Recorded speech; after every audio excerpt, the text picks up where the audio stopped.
So the section will be about a historical survey of what happened in the early post-war era. So I want to zoom out first, and then we can focus on what happened in more recent Taiwan.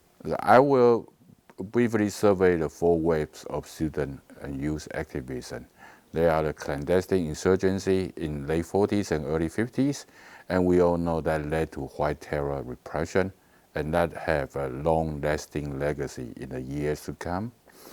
And the second wave began in the early 70s. It began with the patriotic struggles for Diaoyutai Island.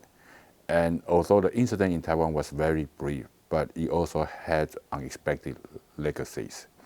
And the third wave happened in tandem with Taiwan's march toward democracy. So there are campus organizing and mobilization. The highlight is what I actually hinted before, the so-called Wild Lily movement in 1990.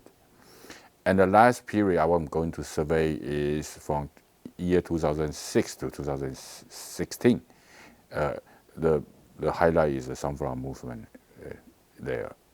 So let me begin with the first episode.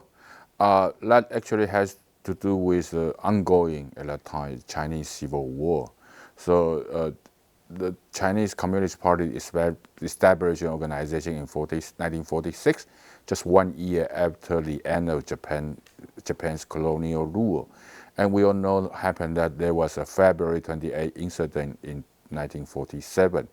And that evolved into an Eisenhower uprising against the nationalist rule because people were not happy about the corruption, about the predatory behavior of the officials and the incumbency and so on. So there is an Eisenhower uprising, but it was mercilessly put down, and many people were killed and murdered in the process. So during that incident, actually, these Chinese communist activists did not play a main role. But what happened is that the repression of the uprising, which actually aimed to struggle for the autonomy and democratic rights of Taiwanese people, was suppressed. So people were not happy. So that created an opportunity for communist activists. And much of the focus actually is on students. So there was a student work committee. And especially at that time, there are only 2 universities in Taiwan. One is National Taiwan University. The other is National Taiwan Normal University, which is in charge of teacher training. So what happened in that era is that the communist activists adopt an underground organizing strategy, so they never reveal their true identity, but they organize the so-called reading society as a front that encourages people who want to read certain books to join together, and they have a discussion club. And the other front is that they encourage their activists to become the leader of the student self-governing bodies. And so they can have the leadership and address to a student with that official position.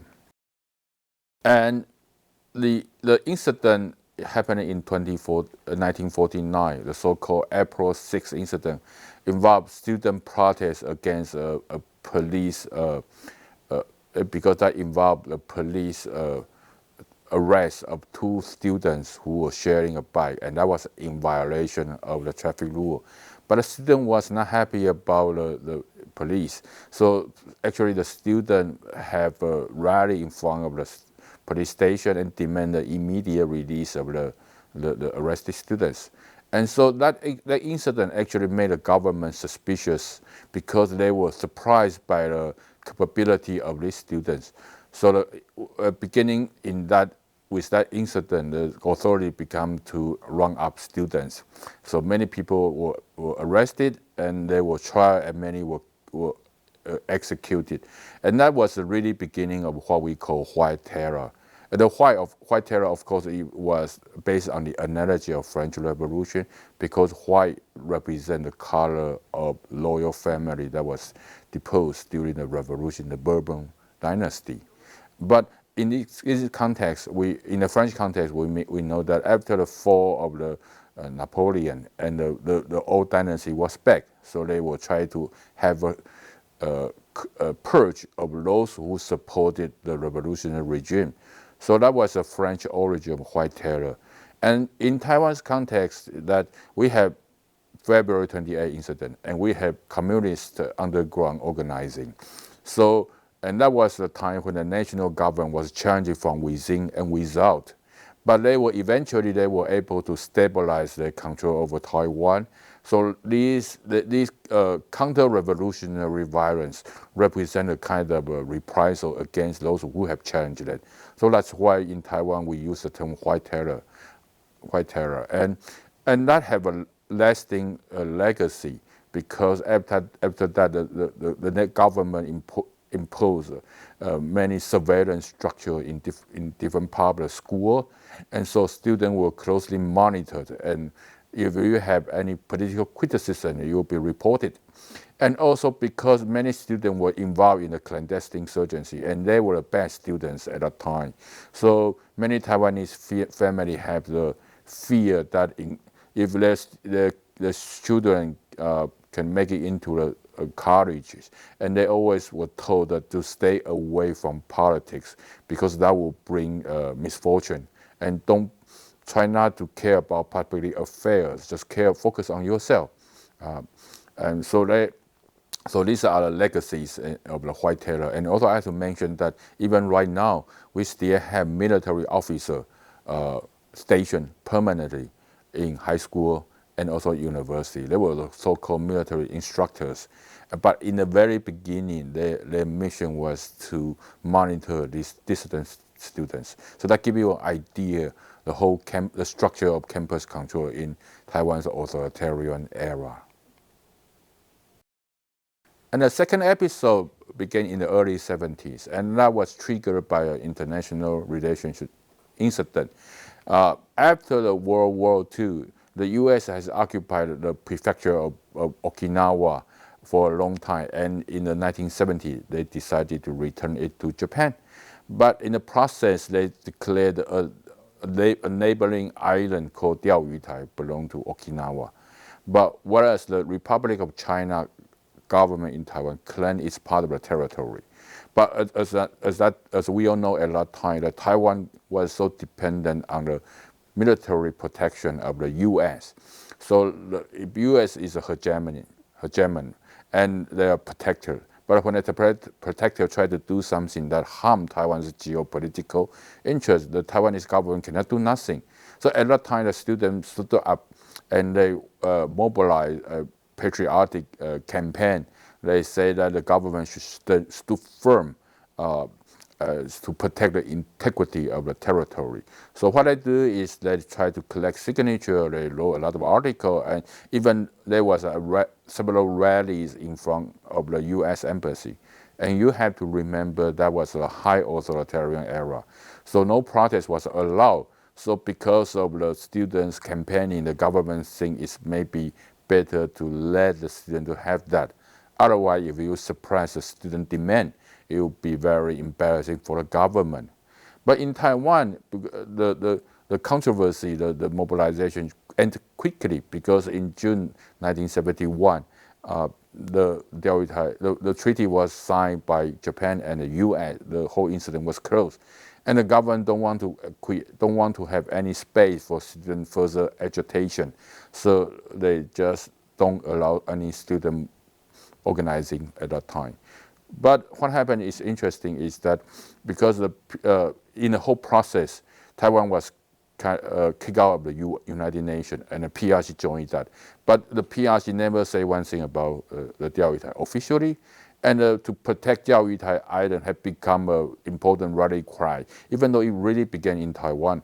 But it continue to have reverberation in overseas Chinese students, and also in Hong Kong.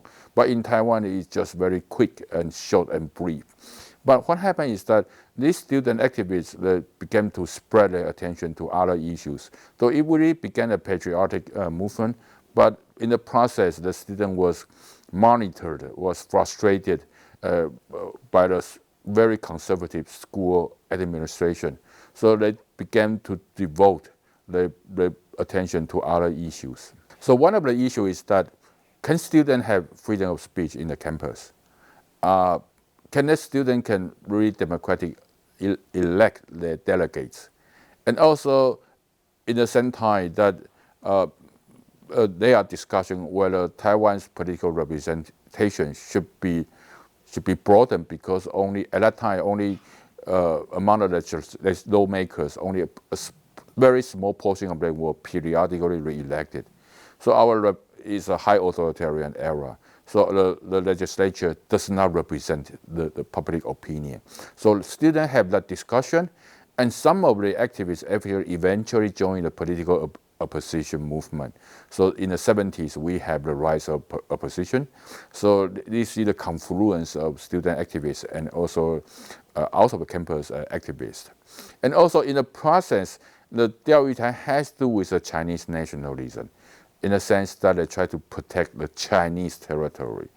But because of their involvement, there is a shifting of the focus.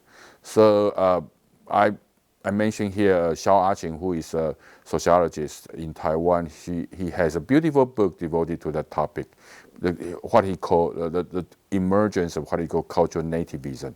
This means that we're beginning to care about what happened in Taiwan in the local society. And a lot of them eventually become apolitical, but they want to improve the situation of the impoverished people.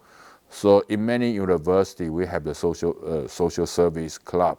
Like a student will devote their summer or winter vacation to indigenous tribes, to fishing village, to farming village. These are the backward areas where the children there does not have enough education opportunity. So they were there to provide what they can do. So you see the shift of this student activism. And the third wave really began in the mid-80s, and that was a time when opposition tried to organize an opposition party, and also around the time Taiwan was eventually to abolish its martial rule in 1987. And what happened outside of the school also have a relationship with what happened within the school. So again, the number one issue is that the student wants speech freedom, allowing suffrage of the student self-governing bodies. Because in the past, many student self-governing bodies or student associations were elected indirectly, which means that a party branch stationed permanently in different schools can manage their people to be elected into that position. So they try to have like a suffrage, one person, one vote. And a lot of struggle for university autonomy happening at that time. And also because they were emerging labor, environmental, indigenous women's protests in the mid-80s. Taiwan was in the transitional period at that time. So just give you one incident is that National Taiwan University student, they organized a delegation to investigate a so-called Dubang incident in 1986, making use of their summer vacation. And that case has to do with Dubang being a US-based chemical giant. And they have a huge investment in central part of Taiwan, but they were concerned about safeties. So the students were there, they just try to know what's going on there. And eventually they published an investigation survey and try to help the local people. Eventually the Dubang project was canceled out of that. So that gives you an idea of the mutual cross-fertilization of student activism and social protests. And the highlight, of course, was the so-called Wild Lily movement taking place in March 1990. And sort of inspired by what happened in Beijing's Tiananmen movement that took place around a little bit, slightly less than 1 year ago, because that was June 1998. So what happened in Taiwan was that there was a week-long Occupy protest at the Chiang Kai-shek Memorial, which is located in the central part of Taiwan, Taipei City. So there was a political gesture that a student basically demanded the expedition of Taiwan's democratic reform. And after President Li Denghui was re-elected indirectly at that time, he granted a reception for the student delegates, and he also promised political reform. And then students make a decision to withdraw, partly try to avoid what happened in Tiananmen. So that was being memorialized as a student critical intervention that actually speed up the Taiwan's transition to democracy. And also in that time, there are a lot of student protests, because what happened is that even Li Denghui promised to speed up the democratization. The next year, he nominated a military strongman, Hao Bo-cheng, as the premier, and Hao was perceived as arch-conservative at that time. So student was not happy, so there was another major protest happening in May 1990. But afterwards, we know that Taiwan opened up its legislature for full election, and Taiwan has the first direct presidential election in 1996. So Taiwan was smoothly transitioning into democracy. So what happened in student activism is that you see less and less political concerns. Whereas in the campus, there are more gender-based, LGBT-based, ecological issues that compete for student attentions. So these major student protests have been not there for a long time. And also in the process that, as I said, the wildly this student protest was a big incident in 1990. So a lot of students involved there become politicians. So you look at the current ruling party, Democratic Progressive Party, look at the leading structures, the leading leaders there. So actually, a lot of them actually came from that cohort. And also among academic professors, also many of them were involved at that time. So they were around the age of 50 to 55, so around that range.